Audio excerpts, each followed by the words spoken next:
ओम श्री परमात्मने नमः। ओम श्री परमात्मने नमः। अथ तैत्तिरीयोपनिषद अथ तैत्तिरीयोपनिषद शांति पाठः। शांति पाठः। ओम सन्नो मित्रः सन्वरुणः ओम शं नो मित्रः संवरुणः सन्नो भवत्वर्यमा शं नो भवतु वर्यमा सन्न इंद्रो बृहस्पतिः शं न इंद्रो बृहस्पतिः सन्नो विष्णुरुक्रमः शं नो विष्णुरुक्रमः नमो ब्रह्मणे नमो ब्रह्मणे नमस्ते वायो नमस्ते वायु त्वमेव प्रत्यक्षं ब्रह्मासि त्वमेव प्रत्यक्षं ब्रह्मासि त्वामेव प्रत्यक्षं ब्रह्म वदिष्यामि त्वामेव प्रत्यक्षं ब्रह्म वदिष्यामि ऋतं वदिष्यामि ऋतं वदिष्यामि सत्यं वदिष्यामि सत्यं वदिष्यामि तन्माम् अवतो तन्मामवतु तद्वक्तारम् अवतो तद्वक्तारम् अवतु अवतु माम् अवतु माम् अवतु वक्तारम्। अवतु वक्तारम्। ओम शांति शांति शांति। शांति शांति। तो हम शिक्षावल्ली में तृतीय अनुवाक पढ़ रहे थे और तृतीय अनुवाक में एक मंत्र पढ़े थे जिसमें मंत्र ऐसे था, सहनौ यशा। एक मिनट रुकिए।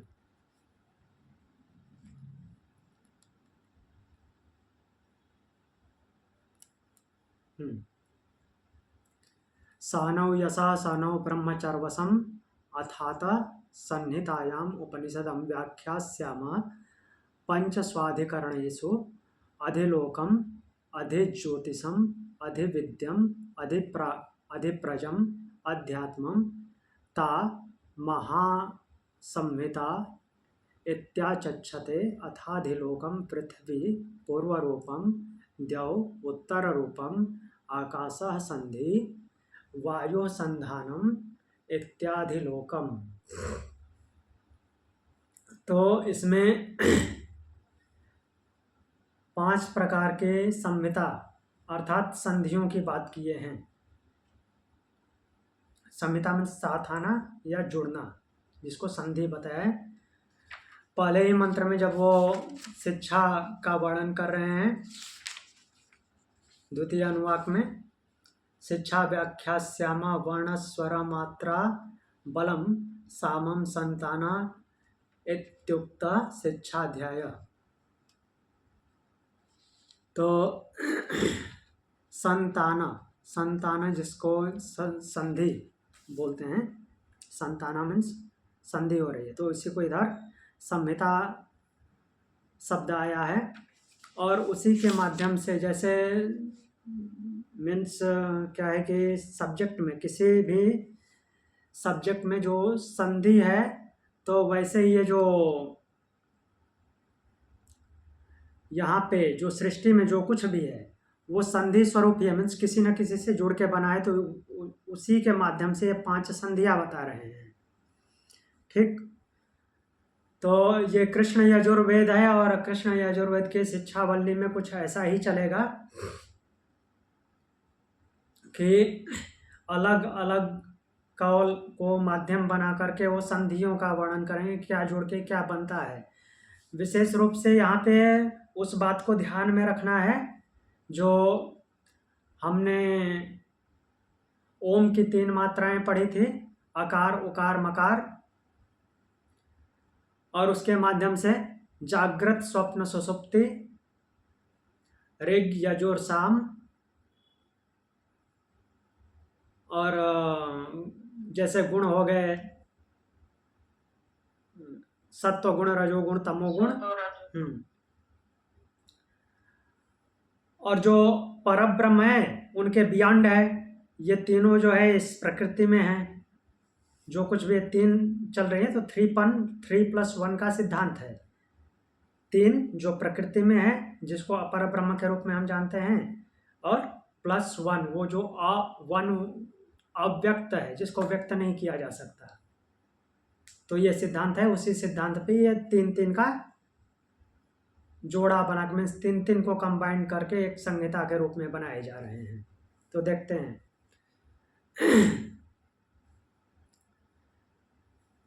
तो ये प्रकृति के जो कुछ भी माध्यम है मीन्स ब्रह्मांड में जो कुछ है उसी को एक रूप से मिलने वाले जो हैं उसी को कंबाइन करके वो संहिता बोल रहे हैं। और कोई बहुत इसमें अलग से ले जा करके गूढ़ रहस्य कोई नहीं है। लगता है कि ऐसा है कि कुछ रहस्य छुपा है, वो रहस्य उनमें है जो कुछ भी द्युलोक है या आकाश है, तो उनकी अलग बात है। लेकिन ये जो कॉम्बिनेशन कर रहे हैं, जोड़ रहे हैं, तो एक प्रकार की चीज़ों को साथ में ले रहे हैं, बस इतना ही है, वही बता रहे हैं।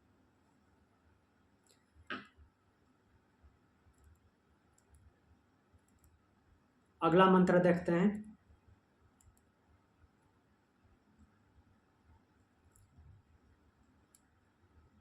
अगला मंत्र है, अभी हमने पढ़ा था पिछले में लोक के बारे में, तो अधिलोक के बारे में पढ़ा था, जिसका प्रथम पाद जो है वो पृथ्वी है, पूर्व रूप पृथ्वी है,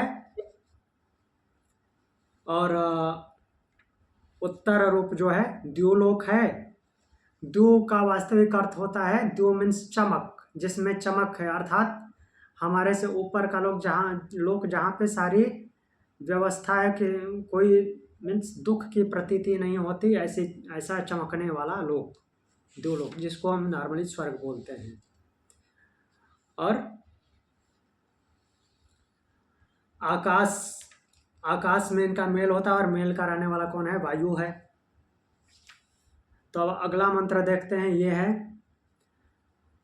अथाधिज्योतिषम अग्नि पूर्व रूपम आदित्य उत्तर रूपम आपः संधे वैद्युत संधानम इत्यधिज्योतिषम। पढ़ते हैं इसको, अथाधिज्योतिषम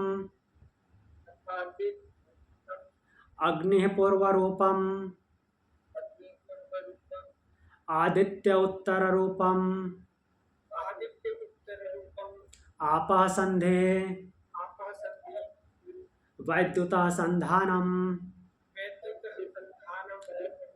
इत्यधिज्योतिषम।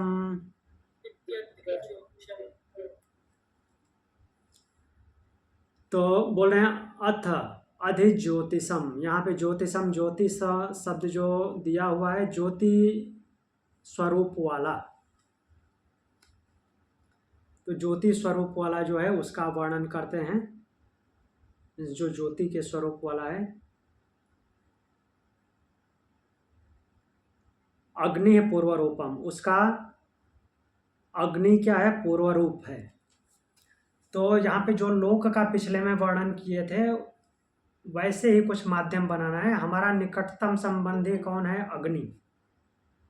तो अग्नि पूर्व रूप है, अर्थात ताप हीट हमारे चारों तरफ रहता है, जो ज्योति का माध्यम बनता है, प्रकाश का माध्यम बनता है, तो इसलिए अग्नि उसका पूर्व रूप है। आदित्य उत्तर रूप, और आदित्य जो हमसे दूर है लेकिन वो भी प्रकाश का माध्यम है, मीन्स पूरा जो हमको जो जगत दिखता है उसको प्रकाशित वही कर रहा है, तो वो उत्तर रूप है। हमारे नज़दीक अग्नि है, तो उस ज्योति स्वरूप में अग्नि जो है पूर्व रूप है, और आदित्य सूर्य उत्तर रूप है। आप मीन्स जल में उनकी संधि होती है। जल में उनकी संधि होने का मतलब कि बादल जो है संधि का माध्यम है। बादल से पानी बरसता है, और वो पानी कहाँ से जाता है? नीचे से ही जाता है, सूर्य जो है उसको लेकर के जाता है।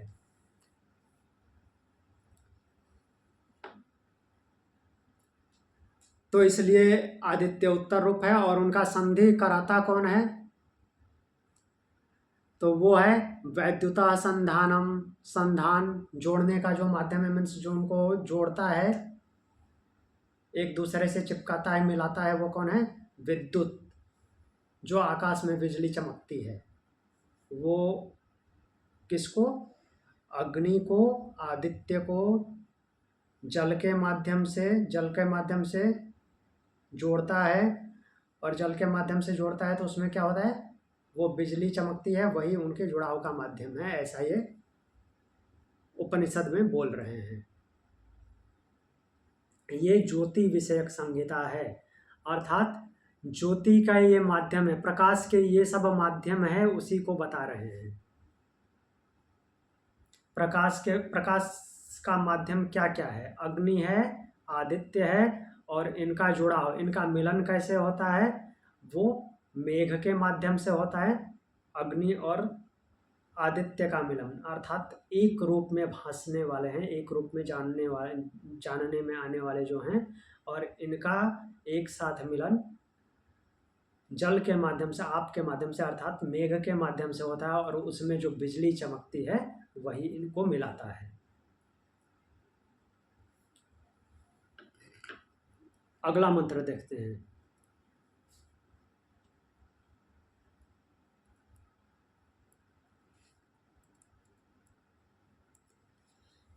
हाँ, अधिज्योतिषम हो गया, अधिविद्यम।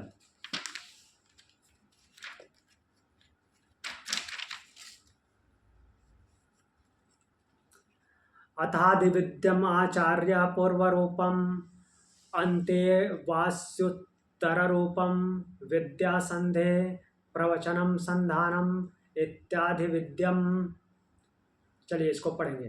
अथाधिविद्यम अथाधिविद्यम आचार्य पूर्वरूपम आचार्य अन्ते वास्युत्तररूपम अन्ते वासुदेवत्वं विद्यासंधे विद्या प्रवचनम संधानम प्रवचनं संधानम् इत्यधिविद्यम। इत्यधिविद्यम्। तो चलिए अब इसमें देखते हैं कौन पूर्व रूप है, कौन उत्तर रूप है, कौन जोड़ता है और किस में जोड़ते हैं, माध्यम क्या है और जोड़ने वाला कौन है। विद्या की बात कर रहे हैं। अथ अधिविद्यम, अब जो है विद्या रूपी संहिता, विद्या विषयक संहिता आरंभ कर रहे हैं, उसके बारे में बता रहे हैं। तो क्या होगा कि आचार्य पूर्व रूपम, ये विद्या रूपी संहिता में आचार्य जो है पूर्व रूप है, जो सिखाता है पढ़ाता है वो आचार्य पूर्व रूप है। अंतेवासी, अंतेवासी उसके अंत मीन्स अत्यंत समीप रहने वाला जो है। आचार्य के अत्यंत समीप कौन रहता है? शिष्य। तो उसको अंतेवासी शब्द प्रयोग किए हैं शिष्य के लिए। पूर्व रूप आचार्य है और जो अंतेवासी है वो उत्तर रूप है। गुरु के अत्यंत समीप अर्थात आचार्य के अत्यंत समीप रहने वाला उत्तर रूप है, अर्थात शिष्य उत्तर रूप है। जो विद्या है, विद्या संधे, तो विद्या क्या कराती है? उन दोनों की संधि कराती है। किसका? गुरु और शिष्य का। विद्या ही माध्यम है जिसके वजह से संधि होती है। जब विद्या ही नहीं रहेगी तो किसका कौन गुरु और किसका कौन शिष्य? विद्या माध्यम है, बट संधि वास्तव में किस वजह से हो रही है? तो वो बोल रहे हैं प्रवचनम, जो गुरु उपदेश देता है, प्रवचन करता है। तो प्रवचन मतलब कि हायर लेवल का वचन जो शिष्य को देता है, उच्च लेवल का वचन। वचन मीन्स वाणी से बोलता है।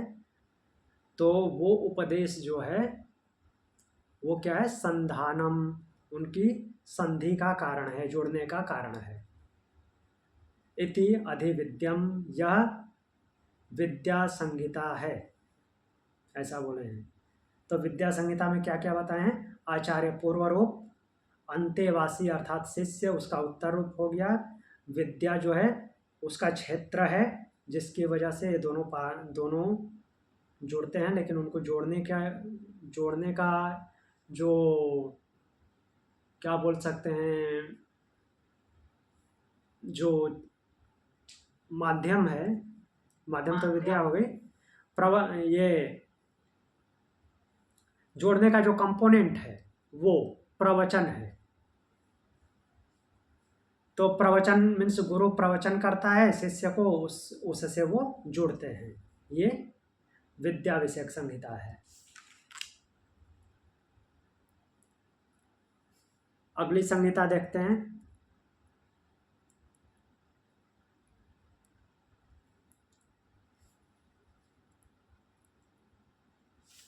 अगली संहिता है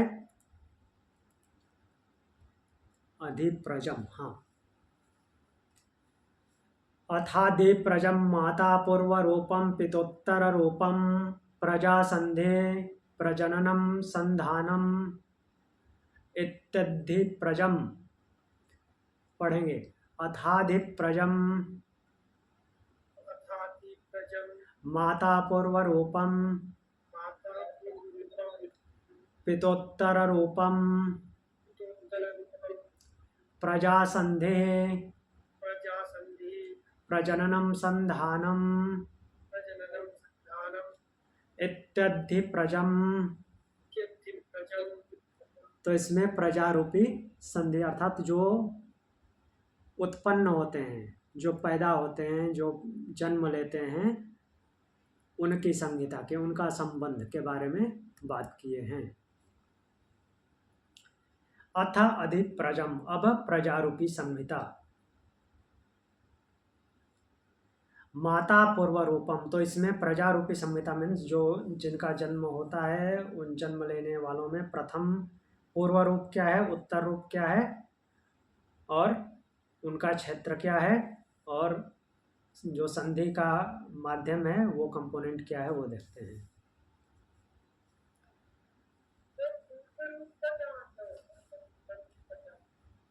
आवाज आपकी स्लो आ रही है, थोड़ा क्लोज होके बोलो।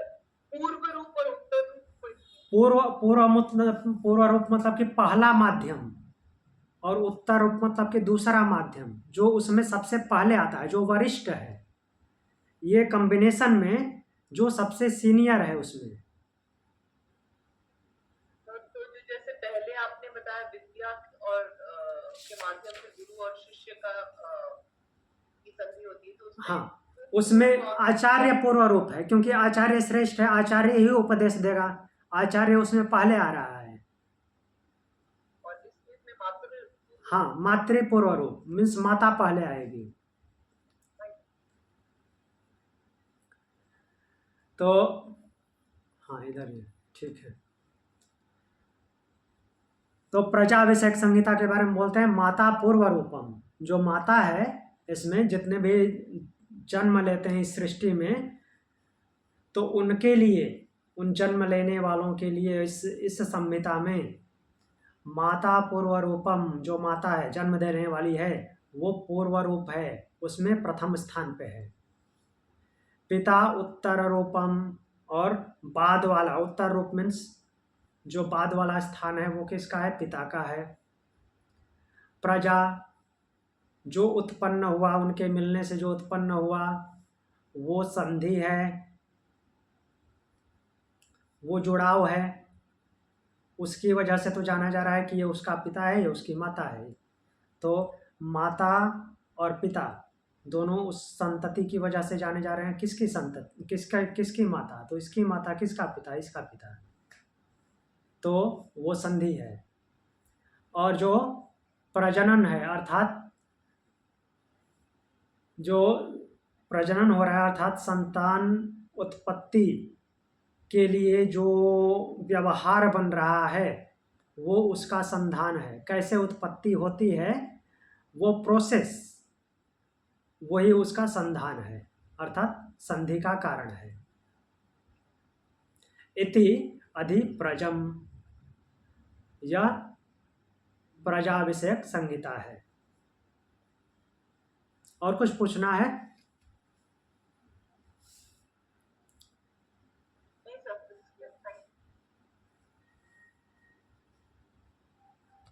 अगला देखते हैं।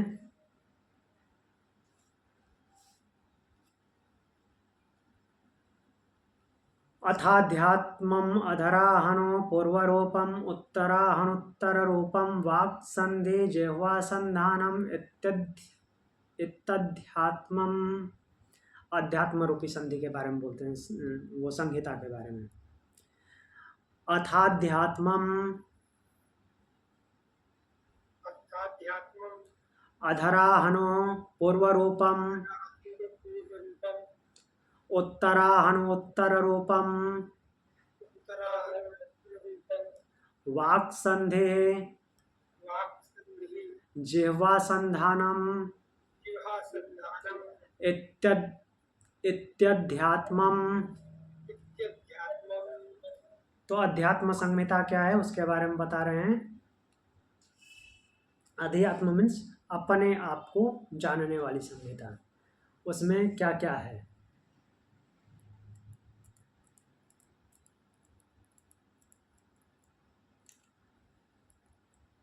तो बोल रहे हैं कि अथ अध्यात्मम, अब अध्यात्म रूपी संहिता का वर्णन करते हैं।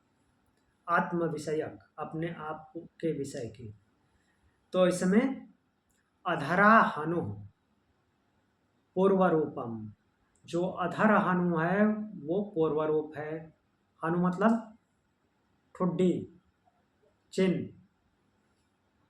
हनुमान जी को याद कीजिए, इसी पे प्रहार हुआ था, स्वेलिंग हो गया, तो इसलिए उनका नाम हनुमान है।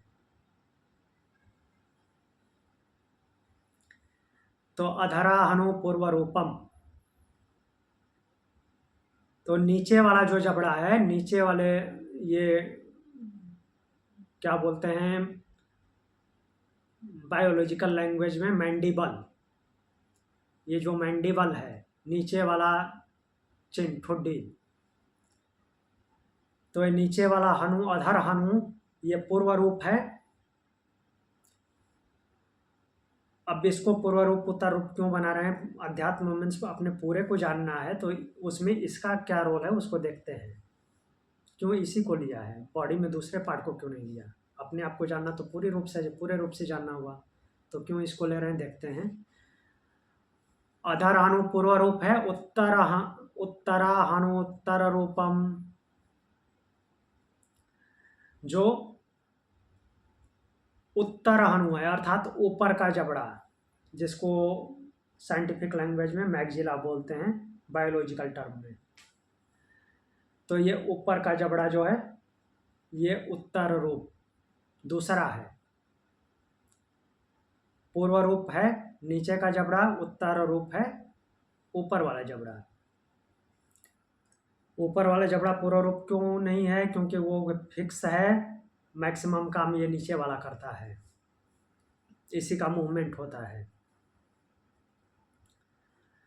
वाक संधि ये मुख्य है इसमें। वाक की ही वजह से अध्यात्म यहाँ पे आ गया है। जो वाणी है वो संधि है। वाणी इधर से ही निकलती है, कंठ से, यहाँ से उत्पन्न होती है, निकलती इधर से ही है। तो वाणी की वजह से ये पूर्व रूप और उत्तर रूप बने हैं, अध्यात्म अपने आप को जानने का। और उनका संधि कराता कौन है, कारण कौन है उसके लिए। जिह्वा, जिसकी जीभ नहीं होगी वो बोल पाएगा, या जीभ छोटी होती है वो भी नहीं बोल पाता, उसको गूंगा बोलते हैं। तो जिह्वा संधानम, जिह्वा ही वाणी की संधि, जो वाणी के उत्पत्ति का कारण है। जीभ नहीं होगी तो इधर से कंठ सही होते हुए भी नहीं बोलेगा, तो जिह्वा ही उसका कारण है, संधि का कारण। इति अध्यात्म, यदि इति अध्यात्मम, यह अध्यात्म रूपी संहिता है, जिसमें जो नीचे वाला हनु है वो पूर्व रूप है, ऊपर वाला हनु उत्तर रूप है, वाणी संधि है और जिह्वा संधान है, संधि का कारण। तो ये अध्यात्म विषयक संहिता है। अध्यात्म के लेवल पे वाणी का हाँ, अध्यात्म के लेवल पे वाणी का महत्व इसलिए है, जैसे हमने इससे पहले वो गुरु शिष्य का देखा था, अथाधिविद्यम। तो उसमें विद्या में अगर मान लीजिए कि शिष्य अगर कुछ जानता है, अभी हमारे पास बुक जो है रिटन फॉर्म में विद्यमान है, श्रुति भी लिखी हुई हमको मिल रही है, स्मृति तो लिखी हुई है ही। लेकिन जब स्मृति का काल नहीं था, उससे पहले श्रुति का काल था, तो हम कुछ भी जानकारी कैसे करते थे? सुन के, और सुनने के लिए कोई सुनाने वाला होना चाहिए, तो वाणी से ही सुनाएगा। तो अपने आप को जानना भी वो वाणी के ही माध्यम से होता है। हाँ, वो सर यहाँ अध्यात्म का एग्जैक्टली मीनिंग ये बस वाणी का यही पता है, मतलब ये थोड़ा एग्जैक्टली मीनिंग क्या है यहाँ अध्यात्म का? वही तो बता रहा हूँ, अपने आप को जानना। कैसे जानते हैं? तो सर यहाँ पर पूर्व रूप आत्मा होना चाहिए, उत्तर रूप शरीर होना चाहिए, कैसे? संधि जन्म होना चाहिए और संधान जीवन होना चाहिए। मतलब ये ऐसे मैं बोल रही हूँ, मैं ऋषि को ये नहीं करना चाहती। अच्छा, आपकी ये कल्पना है, आपने निकाला। हाँ, क्योंकि हाँ, जिस तरह से शुरुआत जिस तरह से हुई ना, उन्होंने लोकों से शुरुआत की। तो लोक का सबसे जो लास्ट वाला ये है कि जैसे आध्यात्म का अपने आप को जानना है ना, यहाँ से शुरुआत होती है और फिर लोग एकदम दूर वाला ये है। तो उन्होंने बराबर लोग से शुरुआत की, तो एंड खुद पे होना चाहिए। लेकिन यहाँ पर सिर्फ उन्होंने एक मुख का बताया है, मुख को नहीं, वाणी। क्षेत्रज्ञ पढ़ाते हैं ना, वाणी को। भगवान जो क्षेत्रज्ञ पढ़ाते हैं ना, वो अध्यात्म संहिता बराबर हो जाती है जो भगवान ने पढ़ाया है गीता में। हाँ, तो उस हिसाब से मैं सोच रही थी, लेकिन यहाँ पर उन्होंने यहाँ पे उन्होंने वाणी को माध्यम बनाया है। आपने जो कुछ अभी तक जाना है, हाँ, अनुभव से भी जानते हैं, लेकिन उनका वो अनुभव भी कहाँ से आता है? किसी ने बताया?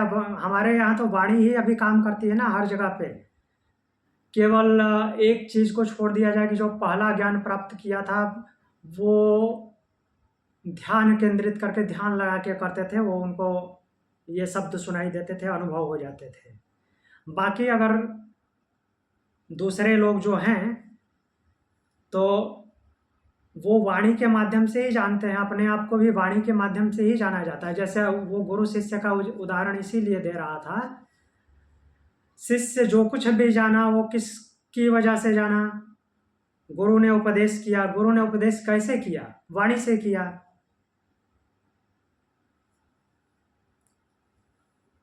शरीर है, आत्मा है, जो आप अभी एग्जाम्पल दे रही थी, शरीर, आत्मा, मन, बुद्धि, ये किसी ने बताया तभी जाना है ना। और वो बताया किसकी वजह, किससे गया है? वाणी से। तो इसलिए वाणी को लिया है यहाँ पे।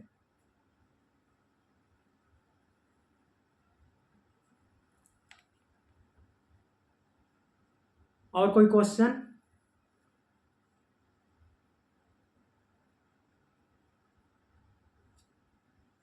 ठीक है।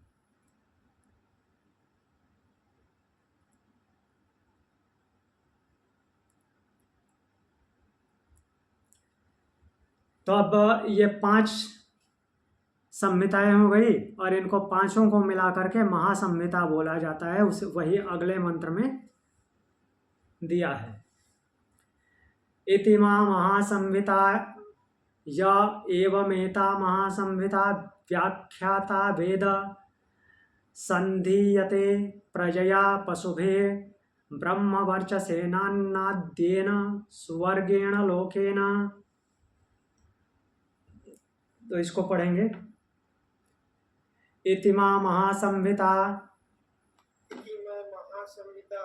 या एवमेता महासंहिता व्याख्याता वेद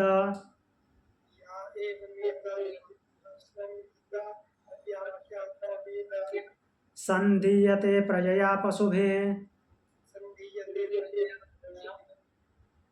ब्रह्मवर्चसेनान्नाद्येन स्वर्गेण लोकेन।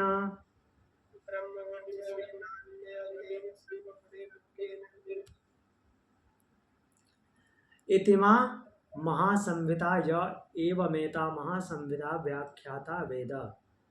इस प्रकार ये 5 महासंहिताएं हैं।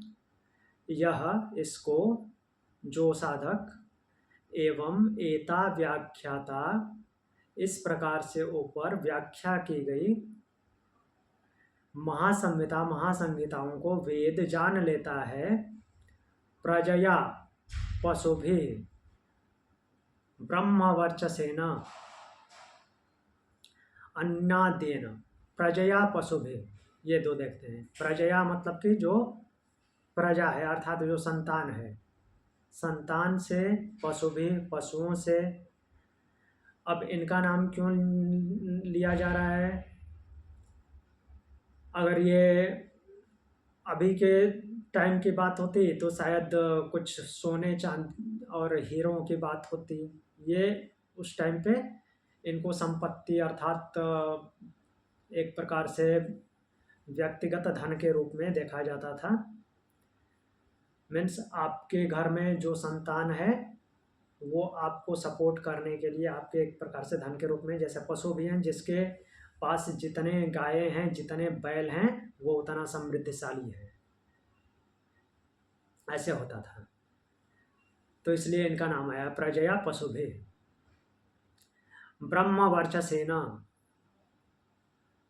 और ब्रह्मवर्चसेन ब्रह्म तेज से अन्नाद्येन, अन्न आदि भोग्य पदार्थों, अन्न मतलब कि जो 19 मुखों के द्वारा ग्रहण किया जाए वो सारा अन्न।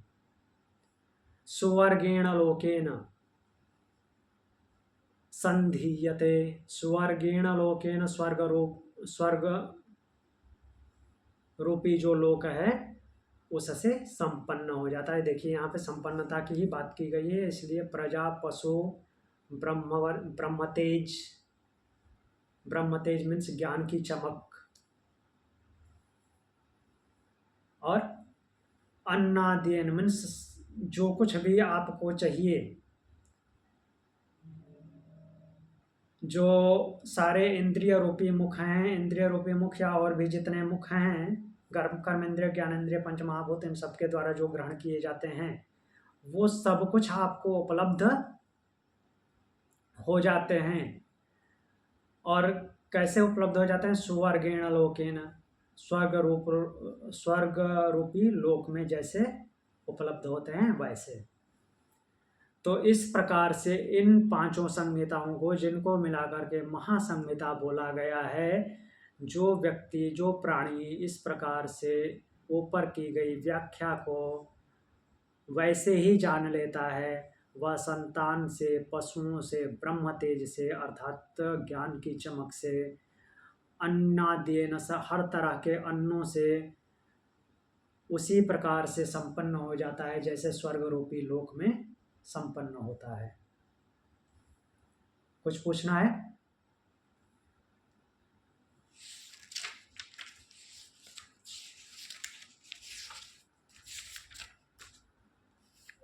कुछ पूछना है तो पूछिए, नहीं तो आगे बढ़ते हैं।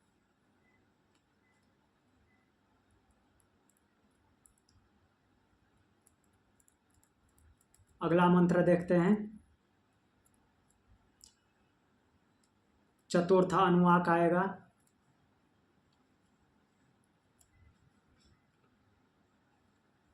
चतुर्थ अनुवाक का मंत्र पढ़ते हैं। यश्छन्दस्सां ऋषभो विश्वरूप छन्दोभ्यो अध्यमृतात् संबभूव समेन्द्रो मेधया स्पृणोतो अमृतस्य देवधारणो भूयासम शरीरं मे विचर्षणं जिह्वा मे मधुमत्तमा कर्णाभ्यां भूरि विश्रुवम ब्राह्मणकोशोऽधिमेधया पीहित श्रुतं मे गोपाय। तो इसको पढ़ेंगे। यश्छन्दसां ऋषभो विश्वरूपः, चलिए पढ़िए।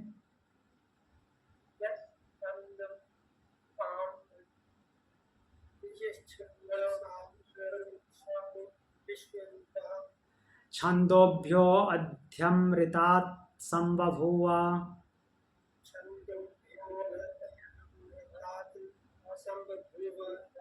सामेन्द्रो मेधया स्पृणोतो सामेन्द्रो मेधया स्पृणोतु अमृतस्य देवधारणो भूयासम अमृतस्य देवधारणो भूयासम शरीरं मे विचर्षणम् शरीरं मे विचर्षणम् जिह्वा मे मधुमत्तमा जिह्वा मे मधुमत्तमा कर्णाभ्यां भूरिविश्रुवम् कर्णाभ्यां भूरिविश्रुवम् ब्रह्मणा कोशोऽसि मेधया पीहितः ब्रह्मणा कोशोऽसि मेधया पीहितः श्रुतं मे गोपाय श्रुतं मे गोपाय।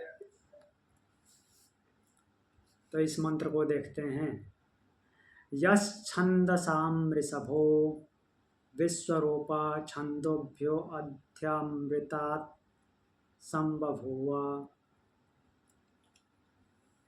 जो यह छन्दसां ऋषभः, ऋषभ मीन्स श्रेष्ठ, जो सर्वश्रेष्ठ है उसको ऋषभ बोलते हैं।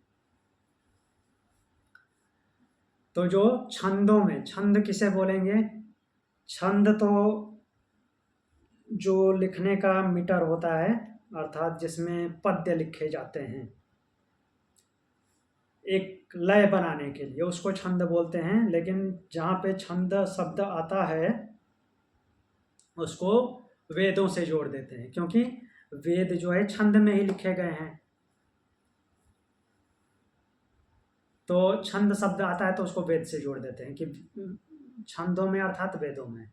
जो वेदों में सर्वश्रेष्ठ है विश्वरूपः, वही क्या है? विश्वरूप है। अमृतात्, और कैसा है? अमृत रूप है।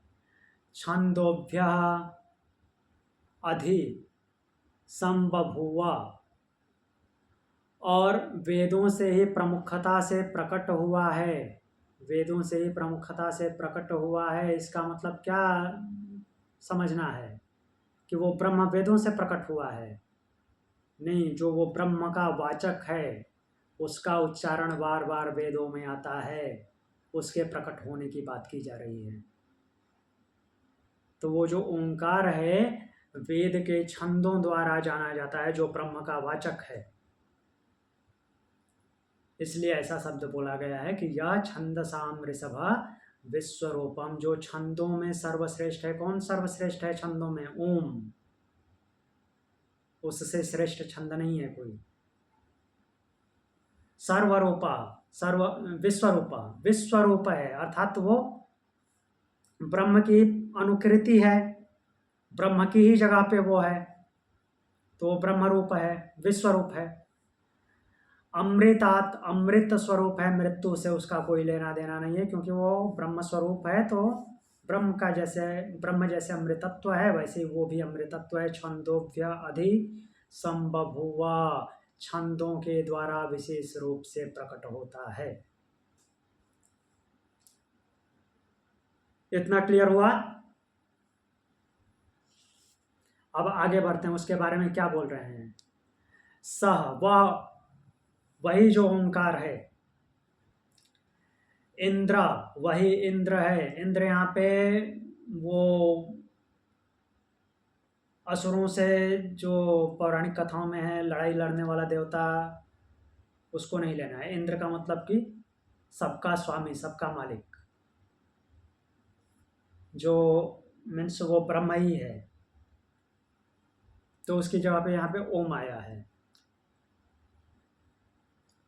तो वह इंद्र अर्थात सबका स्वामी, वो जो सबका स्वामी है ओम रूप में, माँ मेधया स्पृणोतो, मुझे मेधा से संपन्न करे। मेधा अर्थात धारण शक्ति से, जो कुछ पढ़ूं, जो कुछ सोचूं, जो कुछ भी मेरे दिमाग में आए वो धारण हो जाए, कहीं निकल के जाए नहीं, गायब ना हो जाए, भूले ना। देव, हे देव, अमृतस्य धारणा, अमृतस्य धारणा मीन्स जो अमृत स्वरूप है, उसको धारण करने वाला भूयासम, जो अमृत स्वरूप है उसको धारण करने वाला बन जाऊं, अर्थात ओम के माध्यम से उस ब्रह्म को धारण करने वाला बन जाऊं। मे शरीरम विचर्षणम,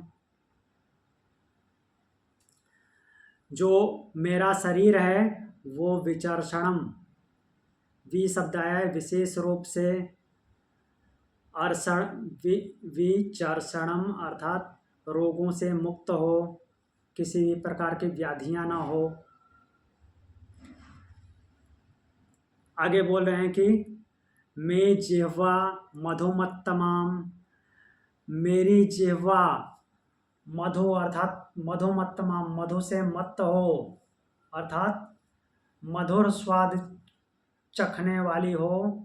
मधुर स्वाद चखने वाली का मतलब कि हर तरफ उसके द्वारा मधुरता ही फैले, केवल खाने से मतलब नहीं है। अभी हमने पढ़ा था वाणी का संधि कराने वाला कारण कौन है? जिह्वा। तो जो कुछ भी अंदर से निकलता है वाणी के रूप में प्रस्फुटित तो होता है, वो भी मीठा मीठा ही हो, किसी को कष्ट ना पहुंचे उससे। कर्णाभ्याम भूरि विश्रुवम, कर्णाभ्याम जो मेरे कान हैं उन कानों के द्वारा, भूरि विश्रुवम, भूरि मीन्स बहुत ज़्यादा, अधिकता रूप से, प्रचुर मात्रा में, विशिष्ट रूप से सुनूं। विशिष्ट रूप में से सुनने का मतलब कि ध्यान पूर्वक मीन्स कंसंट्रेट होके सुनूं। तो उससे क्या होगी? मेधया बुद्धि पीहितः, मेधया। अब यहाँ पे जो कर्णाभ्या भूरि विश्रुवम ऐसा शब्द क्यों आया है कि अच्छे इन कानों से ज़्यादा सुनूं, और वो भी विशिष्ट रूप से सुनूं, वो श्रुति की वजह से आया है। अब ये श्रुति है और उस काल की ही बात है, लिखा यहाँ पे हमको लिखा हुआ मिल रहा है, तो उसी काल की बात है ना जब श्रुति परंपरा चलती थी। गुरु जो है अपने शिष्य को सुनाता था, सुना के कंठस्थ कराता था, वो आगे परंपरा बढ़ती थी। तो इसलिए जो कुछ भी इनकलकेट करने का माध्यम था वो क्या था? उसने अपने वाणी के द्वारा सुनाया और शिष्य ने ग्रहण किया।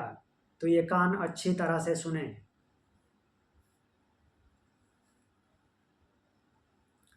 मेधया बुद्धि पीहिता, तो जो मेधा है, मेधा से पीहिता ढकी हुई, ब्रह्मणः कोशः असि,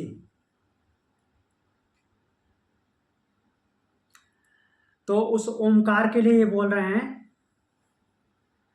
मेधा मतलब कि ये जो सांसारिकता को, अर्थात त्रय विद्या से, जो हमने तीन रूप में अलग अलग देखे हैं, अकार उकार मकार सुसुप्ति स्वप्न, जागृत स्वप्न सुसुप्ति, सप्त रज तम, तो ये क्या है? अपर ब्रह्म की अर्थात प्रकृति के सब गुण हैं, लक्षण हैं, तो इनकी वजह से ढकी हुई है। तो इनकी वजह से क्या ढका हुआ है? ब्रह्मणा कोशः, उस जो ब्रह्म का कोश है इनकी वजह से ढक गया है। अब यहाँ पे देखते हैं कि इनकी वजह से कैसे ढक गया है। जो हम जागृत स्वप्न सुसुप्ति पढ़ रहे थे, तो उसमें हमने क्या देखा था कि ये उदान वायु आहा दिन दिन मीन्स रोज रोज इसको, इस जीवात्मा को उस ब्रह्म के पास लेकर जाता है और वहाँ से वापस लौट जाता है, क्योंकि उसको पता ही नहीं कि यहाँ पे ब्रह्म है। तो वही बोल रहे हैं कि ये लौकिक मेधा से, अर्थात ज्ञान तो, ये सांसारिक ज्ञान तो बहुत अर्जित हुआ है, लेकिन उसकी वजह से ढक गया है, उस ब्रह्म को पहचान नहीं पाता है।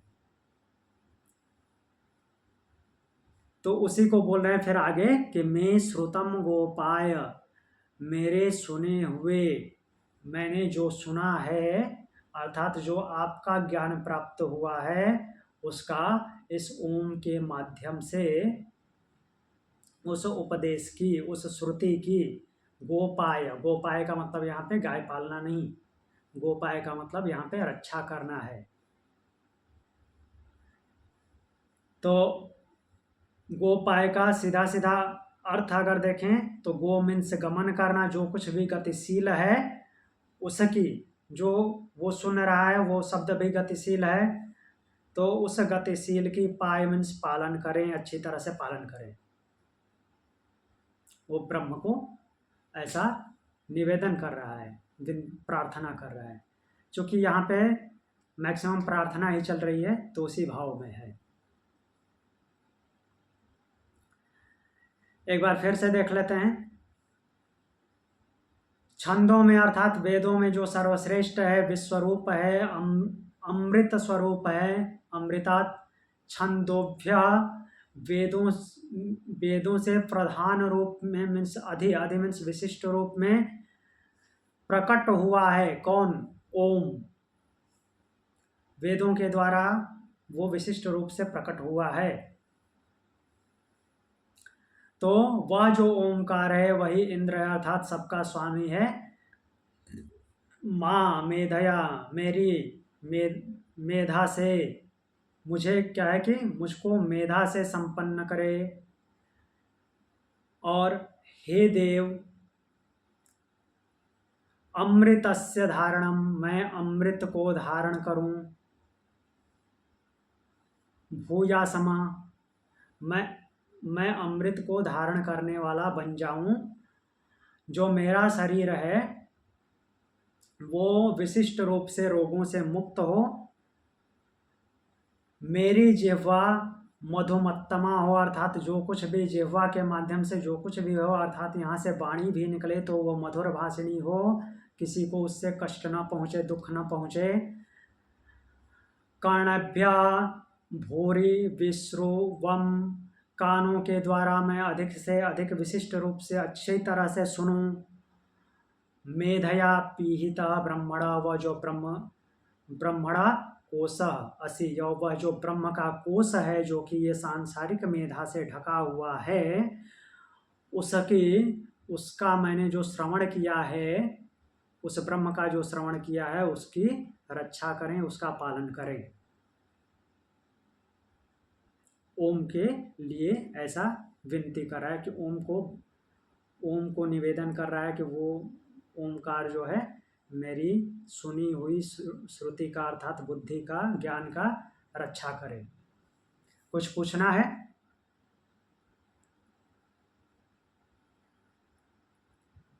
अच्छा, तो सर ये जो गोपाल नाम है भगवान का, इसका मीनिंग बहुत बड़ा है, मतलब जो भी गतिमान है, जो भी अपर है सारी सृष्टि, उसका वो रक्षक है। हाँ, उसका पालन करने वाला, केवल गाय पालने वाला नहीं है।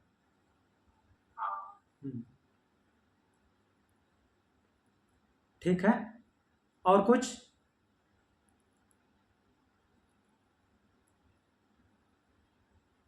तो आगे एक और मंत्र देखते हैं।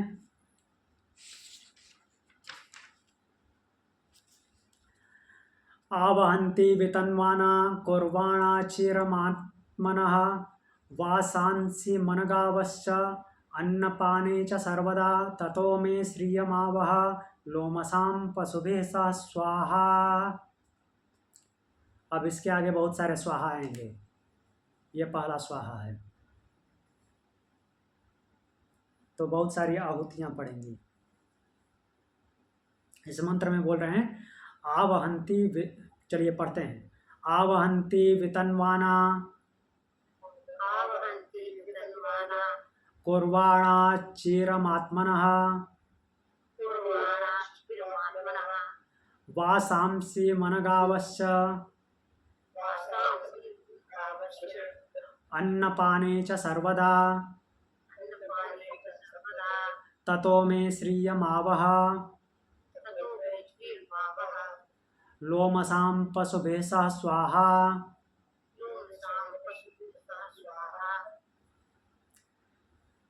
तो यहाँ पे बोल रहे हैं आवहंती वितन्वाना कुर्वाणा चीरमात्मना वासांसी मम गावश्य अन्नपाने। ततो यहाँ पे शब्द लिया हुआ है उसके बाद ततः। तो जो अभी पहले मंत्र पढ़े थे उसके बाद अब क्या हो रहा है और क्या निवेदन है।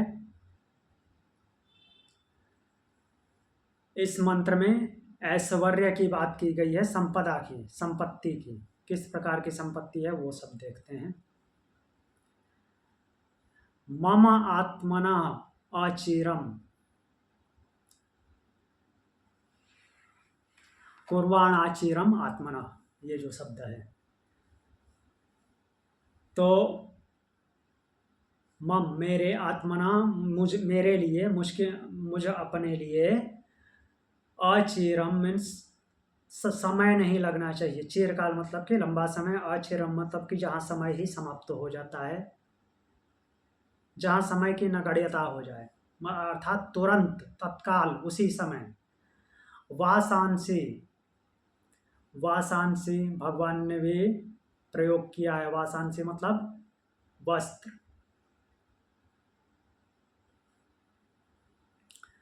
तो वस्त्र और गावा गौवें च अन्नपाने, खाने पीने के पदार्थ, अन्नपाने। सर्वदा आवहंती, सर्वदा आवहंती सदैव, आवहंती लाने वाली। वितन्वाना, वितन्वाना विशिष्ट रूप से विस्तार करने वाली। कुर्वाणा उनको बनाने वाली, निर्माण करने वाली। लोमसाम, लोमसाम मतलब कि जो रोए वाले जानवर हैं, भेड़ बकरी जैसे। पशुभे सह पशुओं के साथ। श्रियम उस श्री को, उस संपत्ति को, समृद्धि को, मैं मेरे लिए आवह ले आओ स्वाहा, इस प्रकार की आहुति करता है। कौन? यजमान, जो पुरोहित है, उससे पुरोहित है वो आहुति करवाता है। तो ये पहली प्रकार की यहाँ पे आई है, आहुति दी जा रही है। किसके लिए दी जा रही है? संपत्ति के लिए। जो पीछे हमने पढ़ा था वो इस बारे में पढ़ा था कि जो कुछ भी सुना है, ग्रहण किया है, उसकी वो ब्रह्म रक्षा करे, और वो ओमकार के माध्यम से, जो कि वेदों के द्वारा निश्रित है या जाना जाता है, वो ओमकार के माध्यम से उन सब की रक्षा करे। और उसके बाद ये आहुति आ जा रही है अब डायरेक्ट। अर्थात यहाँ से क्या हो रहा है कि जो सांसारिकता है, प्रकृति में रहने की, प्रकृति में लिप्त होने वाली चर्या है, यहाँ पे बढ़ गई है। तो ये देखेंगे कि कहाँ तक चलती है। अभी इसको पहली आहुति यहाँ पे दी जा रही है, वो किसके लिए? संपत्ति के लिए। अर्थात जो साधक है, यजमान है, और उसके साथ जो पुरोहित है, वो क्या करते हैं? संपत्ति की कामना कर रहे हैं। यहाँ पे अभी मुक्ति की बात नहीं चल रही है, लिप्त रहने की बात चल रही है। अब चूंकि ध्यान देने वाली बात यह है कि यह उपनिषद जो है कहाँ से है? आरण्यक है। किस वेद का आरण्यक है? यजुर्वेद का। तो आरोप नहीं लगाना है कि यजुर्वेद जो है कर्मों में लगाता है तो इसलिए ऐसे लिखा है। तो कुछ तो प्रभाव रहेगा। ब्रह्म विद्या है, आगे चल करके ब्रह्म ही आएगा, लेकिन पहले ये प्रकृति में लिप्त होने का वर्णन रहेगा। बाकी दूसरे उपनिषद पढ़े हमने, उनमें भी रहा है, बट उनमें कम रहा है, इसमें थोड़ा सा ज़्यादा है। उसमें केवल उसको दिखाने के लिए माध्यम बनाया गया कि ऐसे ऐसे करके और इसको पार करके आगे जाना है। यहाँ पे भी वही आएगा, लेकिन यहाँ पे पढ़ने से ऐसा लग रहा है कि इसमें लिप्त किया जा रहा है, क्योंकि वो आहुति दे करके इनकी डिमांड कर रहा है, मांग कर रहा है साधक। तो उसके बाद क्या है कि जो मेरे पास अपने लिए अचिरम, तत्काल, जो तुरंत मिल जाए, ऐसा क्या मिल जाए? वस्त्र गौएं, खाने पीने के पदार्थ, ये सब कुछ सदैव सर्वदा जो ला देने वाली, वितनवाना उसका विस्तार करने वाली, कुर्वाणा उन्हें बनाने वाली, लोमसाम अर्थात रोए वाले जो पशुभे जानवर हैं उनके सहित, अर्थात कहने का तात्पर्य ये है कि वस्त्र, गाय, खान पान की वस्तुएं और जो भी पशु साथ में रखते हैं वो बकरी, भेड़ वगैरह सब, इन पशुओं के साथ जो भी धन संपदा है वो मेरे लिए ले आओ। ऐसा यज्ञ के माध्यम से इष्ट को याद करके ऐसी आहुति दी जा रही है। स्वाहा। कुछ पूछना है? सर एक थोड़ा सा डिसएग्रीमेंट है इस इंटरप्रिटेशन। हाँ हाँ बोलिए। सर इच्छा रखना इज नॉट इक्वल टू लिप्त होना। हाँ, इच्छा रखना इज नॉट इक्वल टू लिप्त होना। संपत्ति की कामना करने में कोई बुराई नहीं है, पर संपत्ति की कामना करके लिप्त हो जाने में बहुत बड़ी बुराई है, क्योंकि वहां हम भ्रष्ट हो जाते हैं। पर संपत्ति की कामना से करने में कोई बुराई नहीं, तो इसमें कोई ऐसा नहीं है कि हम ज्ञान से विचलित हो जाएंगे अगर हम संपत्ति पा लेंगे या हम संपत्ति चाह करें। हाँ आपकी बात सही है। आपका कहना सही है, संपत्ति की कामना करना कोई बुराई नहीं है, लेकिन यहाँ पे एक और बात ध्यान देने को है कि इसको उद्देश्य बनाया जा रहा है कि ये मुझे मिलना चाहिए, एक प्रकार से कर्मफल की ओर वो संकेत दे रहा है। नहीं सर, पर धर्म, अर्थ, काम, मोक्ष में अर्थ भी तो जरूरी है ना। अर्थ के बिना जिंदगी नहीं हो सकती, अर्थ के बिना धर्म नहीं हो सकता। इट्स नॉट रियली रॉन्ग, इसमें इतना प्रधान तो नहीं बनाया जा रहा, बट एक एस्पेक्ट बताया जा रहा है। इसमें मुझे नहीं लगता कि ये लिप्त होने की बात है, बट वो इंटरप्रिटेशन की बात है। सेकंड सर, मेरे को एक और इसमें प्रश्न था कि ये वाले जब हमने हवन आहुति ये तो हमने ये पहले से ही शुरू कर दी ना, जहाँ शारीरम में विचरम मनसा, जीवा में मधुमता, कर्णभे, ये तो हम हर हवन से पहले बोलते हैं ना, हर हवन यज्ञ से पहले बोलते हैं। हाँ जी जी। वो नासिकम, ये तो वो यही से आया है क्योंकि और किसी और मंत्र से? हाँ वो सब कुछ नहीं काम करता है वो भी हर हवन यज्ञ में। हाँ वो सब कुछ बोलते हैं, सब कुछ बोलते हैं, वहीं से आ रहा है। ये पहली आहुति, जैसे कि ऐसे लग रहा है कि यज्ञ कुंड में हमने आहुति दी, उस तरह से यहाँ पे संबोधित करके बोला गया है। मेरा कहने का तात्पर्य ये है। जी जी जी। हाँ। यज्ञ की प्रिपरेशन तो पहले से ही हुई है ना, जब से उन्होंने मंत्र 1 में कहा है शरीरम। हाँ वहीं से हुई है। जीवा में मधुमता। जहाँ से यहाँ तक कि हम संहिता पढ़ रहे हैं, जो संहिताओं का कॉम्बिनेशन कर रहे हैं, वहीं से शुरुआत हो गई है।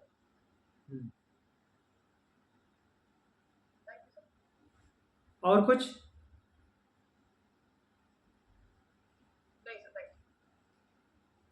हाँ वैसे वो पिछले मंत्र में भगवान से साधक ने, जो साधक है अर्थात ये यज्ञ करने वाला है, तो उसने ओमकार के माध्यम से रक्षा करने की संकल्पना की है, अर्थात प्रार्थना की है कि वो उसकी इस जो लौकिक मेधा है, लौकिक मेधा अर्थात जो प्रकृति के द्वारा ढक गई है, उस ओमकार रूपी ज्ञान को ढक दिया है, अर्थात उस जो ब्रह्म के कोश को ढक रखा है, उससे उसकी रक्षा करे, अर्थात वो सांसारिक मेधा से उसकी रक्षा करे। उसके बाद ये शब्द आए हैं कि वो इनकी कामना करते हुए आहुति दे रहा है। अब इसके आगे की बात हम कल देखेंगे। सर ये अभी आहुति डायरेक्ट ब्रह्म को दी जा रही है कि देवताओं को माध्यम बना के? नहीं, वो किसको दे रहे हैं वो हम बाद में देखेंगे। ओके।